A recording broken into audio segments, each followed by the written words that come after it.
Hello again, and I hope you had a good Christmas and wish you a happy and prosperous new year. I've got a question for you starting today.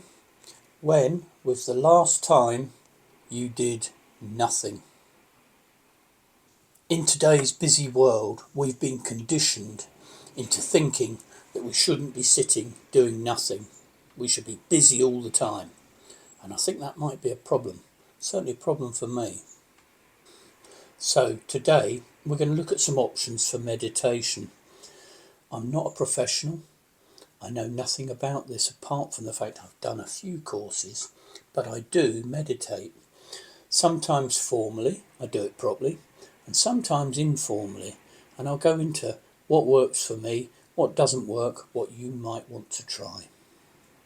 You probably noticed the beard's coming along nicely now. It's had a few trims, needs a bit of tidying up, but it's coming along nicely. The hair's shorter. Don't know that it's any nicer, but it's shorter. And so that's coming along nicely. Just as the beard gets nice and thick, I'll probably get bored with it and shave it off. That's what normally happens.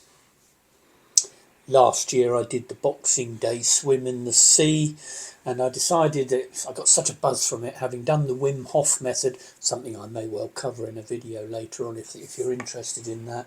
I thought I'd do it again this year because it was a doddle. I come out feeling fantastic. Got to say, this year was a bit of a shock.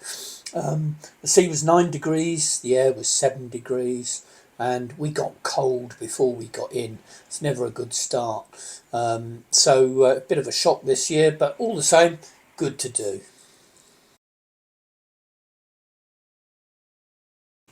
So why would you meditate? Well, there's many good reasons. The one, as I've hinted in the intro to this, is just how busy life is today. It's so busy, we don't stop. I mean, literally from when I get up in the morning to when I finish in the evening, it's not many times, not many hours of that where I'm just sat relaxing. It's also a good way to calm down. I know my channel's Grumpy Old Man, and I probably look like I'm reasonably composed in these videos, but I do get angry. I've got lots of buttons that can be pressed. Normally idiots make me angry, and it's a good way to just calm and save lives. I mean, not so many idiots get killed when I meditate. Probably shouldn't put that in the video.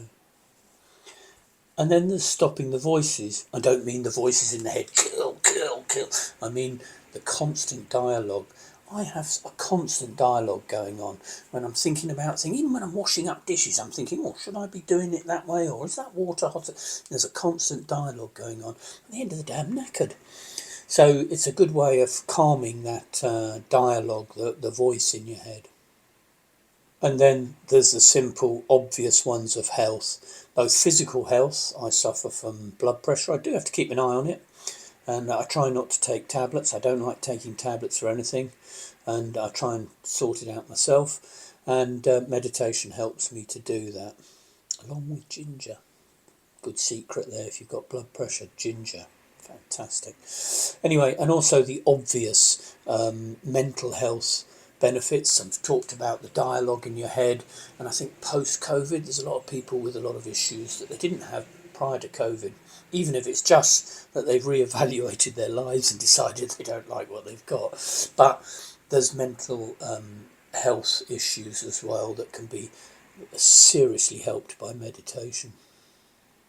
In modern life, everything is vying for your attention. You might not realise it, but everything is vying for your attention. If you've got kids, you'll understand. I mean, kids permanently vying for attention. But I'm talking about things like your smartphone. When you switch your phone on, there's that little badge that says, oh, you should come and have a look at this app. There's something here for you. All this is in a book called Hooked.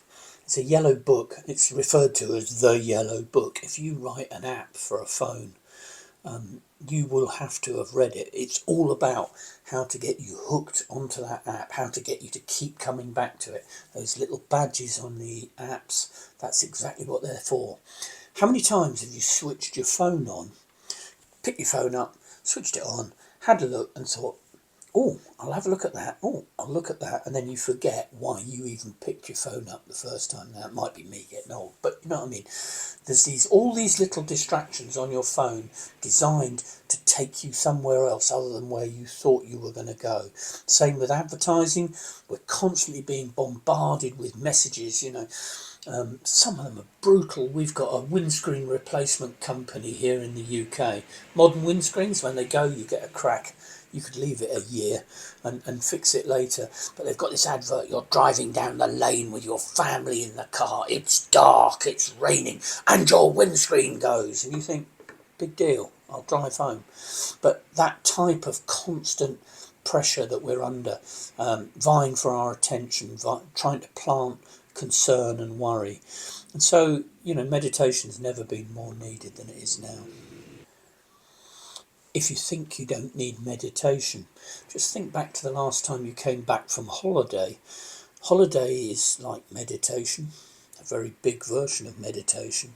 But if you remember how you felt having got off the world, having not been driven by your phone, having to just lay by a pool or whatever you do on your holidays, and imagine that feeling. And meditation gives you a very small piece of that, which you can do every day. Einstein had a lovely saying. He said, "We cannot solve our problems with the same thinking as we created them." And that's meditation. Shift your thinking.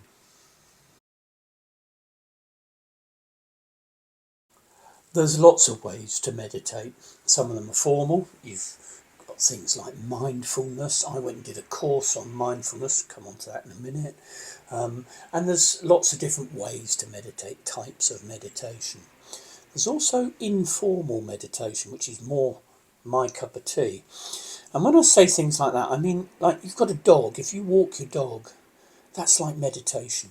You know, you're walking away, you've moved yourself outside of the situation. You might have your music on, you just enjoy the walk, you enjoy the time with your dog, and that's a form of meditation. Likewise, I sit in the bath, read my book or listen to music, and I stare at the ceiling and I just go blank, and it's lovely. Again, it's a type of meditation, but not formal and not structured. Of course, if you want to learn to do it properly and not just listen to what I do, I mean, I'm only giving you what I do, then I would suggest you join an evening class and go and do it properly with somebody who really knows what they're doing. I did this with mindfulness. Pros and cons. The pros were it got me thinking. They gave us a chocolate button or a raisin. You chose which one. And they said, right, eat it mindfully. Take at least a minute to eat it and really think about it. And it was incredible because I thought I loved chocolate. Turns out I don't actually like chocolate. When I really, really tasted it, didn't like the taste. It was, I call it claggy. Nobody really knows what I'm saying when I say that. But it was, it felt greasy, heavy in my mouth. I really didn't like it. Yet I'll sit in the car, shovel chocolates in, or in front of the telly, shovel chocolates in, think I love chocolate. But when I actually really thought about it, I didn't. And that was an interesting thing that came out from the mindfulness course.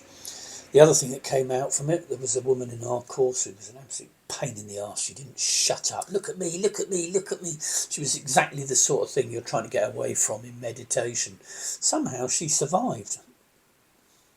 Must be those tablets I was taking to silence the voices in my head. There's lots of other times I'm informally meditating. When I do the bees, if I turn up at the bees and I'm all angst and I'm in a hurry and they pick up on it and I get an absolute pasting, whereas if I turn up all calm and relaxed, the bees are the same with me, and I love that. So I get to the bees and I have to sort of calm down, slow the breathing down, and then work on the bees gently. Same again when I'm in France. I sit on the terrace, a lovely big comfy chair, a nice cup of coffee, and I just sit there and watch the sunrise, or sit and look at the chateau, or watch the sunset. That's a form of meditation. I'm just not doing it formally. As I've said, sat in the bath, nice hot bath with some music on, staring at the ceiling, beautiful. And also the hot tub in the summer. I have the hot tub in the garden. I've got some lovely lights in the garden. I sit in the hot tub and I just sit there, sometimes with a drink, but often just sit there and just stare at the garden. It's lovely.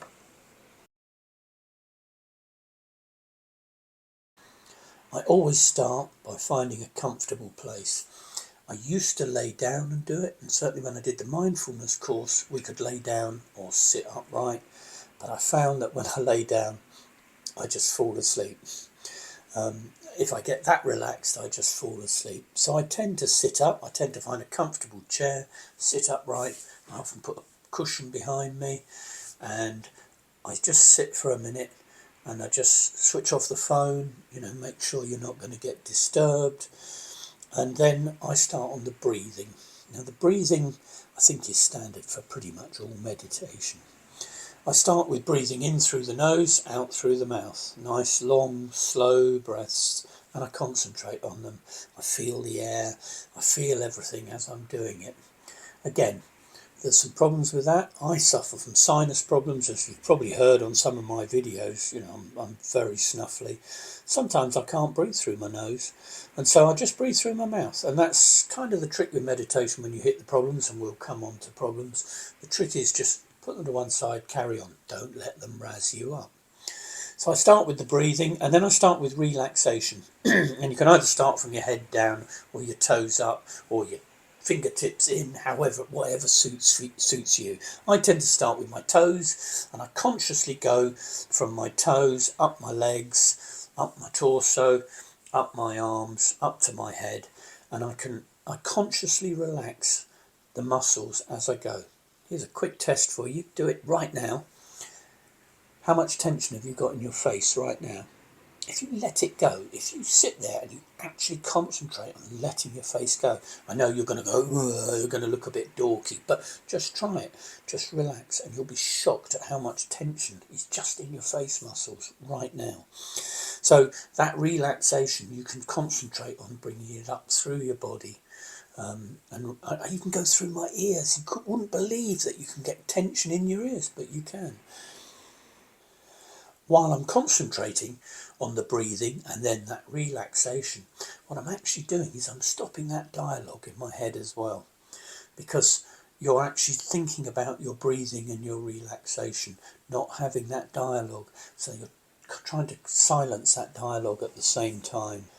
I found a couple of things help. Obviously being comfortable. If you're in a comfortable seat, I can't do cross-legged on the floor, the classic lotus, but not a chance. I'm not that flexible, and I wouldn't be comfortable. So the main thing is get comfortable, and the other thing is obviously remove obvious distractions. My dog is one of them.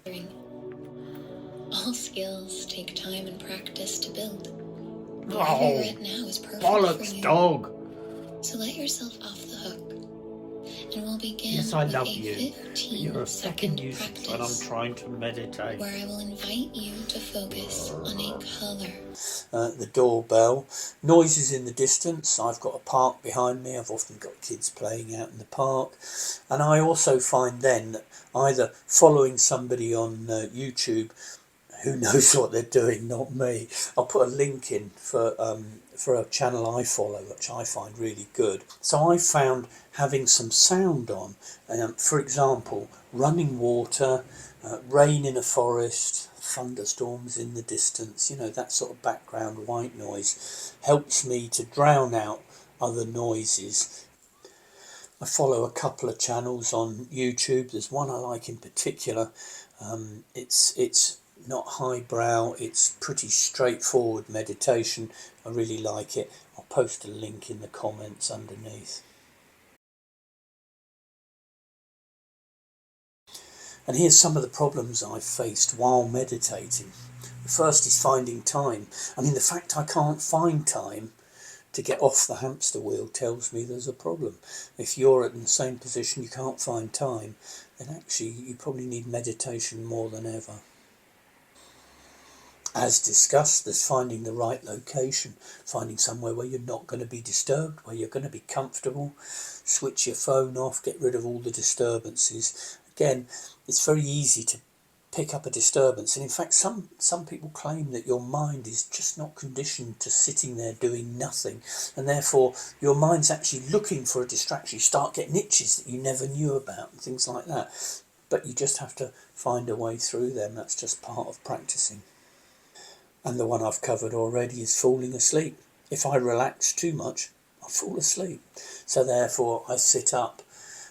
Also in the bath, it's an interesting thing.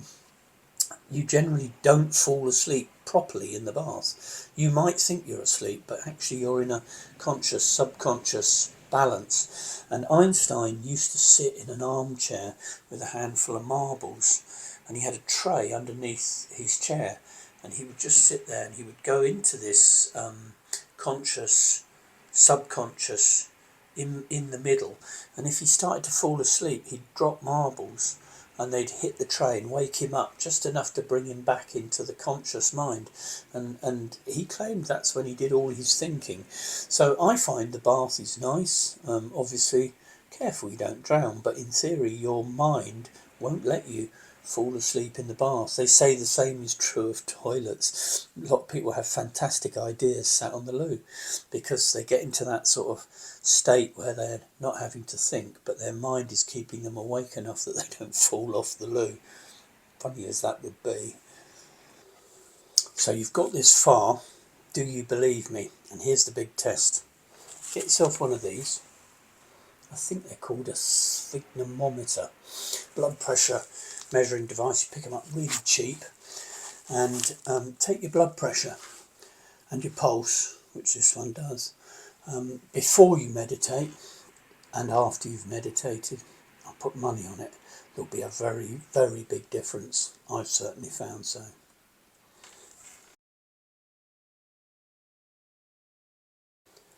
When you've been and done it, come back, tell me how you got on, tell me what your thoughts were on it. Be interested to know.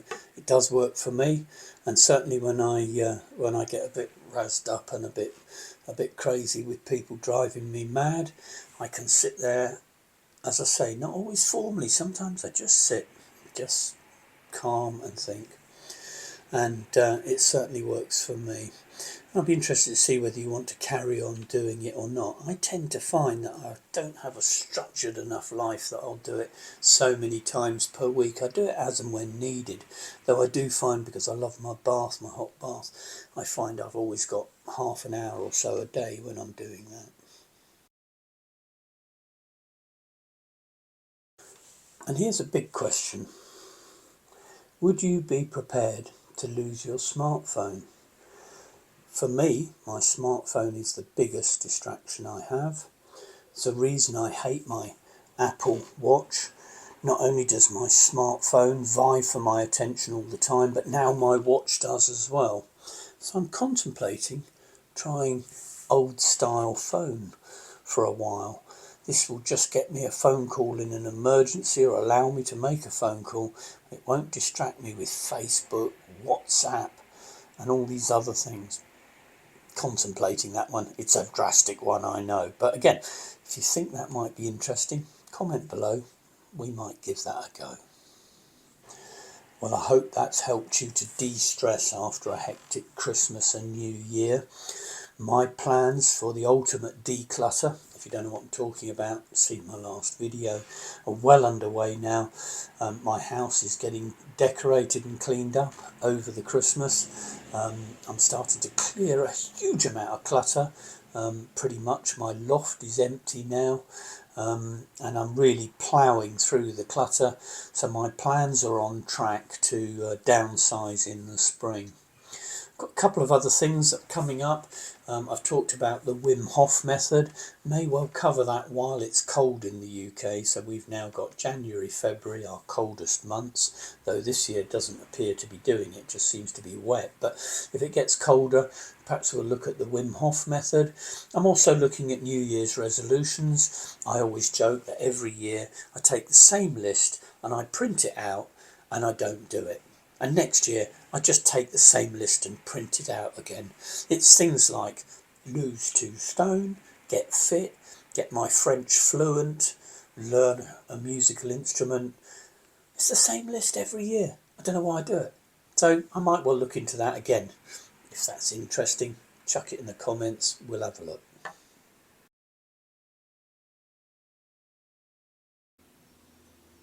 Well, I think that's a wrap. Let's have a look at all the outtakes. There's a few in this one. All this is in a book called... If I hadn't looked this book up enough times, I should know it by now. If you think you don't need medication, duh, we all need medicating. There's lots of ways to meditate. The ones I've chosen... Oi, cat, get off my tea. Cat's stealing my tea. Start again. But also the other option is to put on some, what I call white noise. Playing from George's MacBook Air. Fucking thing gets me every time. Need to meditate, need to calm down, instead of throwing my MacBook through the bloody window. Gone off for a little trip down Tangent Boulevard there.